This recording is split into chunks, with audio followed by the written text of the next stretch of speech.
Magandang araw sa atin mga kalingap.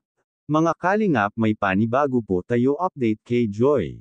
Joy Diwata, ayaw na daw ito magpa-vlog. Pero bago po yan mga kalingap, kung bago pa lamang kayo sa channel ko, baka naman po pwedeng pa-like and subscribe my channel para lagi po kayong updated sa aking videos.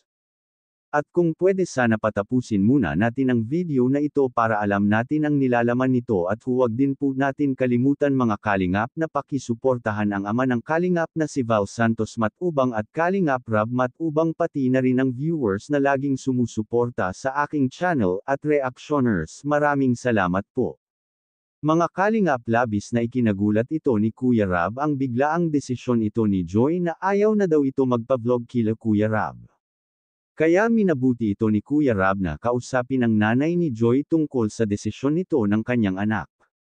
Kaya labis na ikinagulat ito ng nanay ni Joy dahil wala rin itong alam kung anong dahilan at bakit ayaw na ito magpa-vlog. Kaya kinausap ito ni nanay si Joy para kumbansihin ito, ngunit buo na talaga ang desisyon ni Joy na ayaw na talaga niya ito magpa-vlog. Kaya napahagulgol na lamang ito ng iyak si nanay dahil sa ginawa ito ni Joy sa kanya.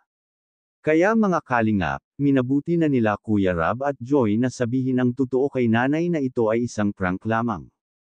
Kaya pati si Joy na napaiyak dito. Sabi ito ng nanay ni Joy ay halos ayaw na daw ito lumabas sa kwarto dahil wala na daw itong mukha na iharap kay Kuya Rab dahil sa dami ng tulong at nabago ang buhay nila dahil sa Team Kalingap.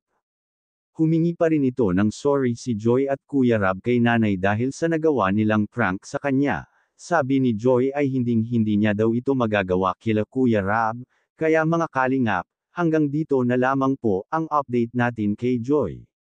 Maraming salamat po. Thank you for watching and God bless us all.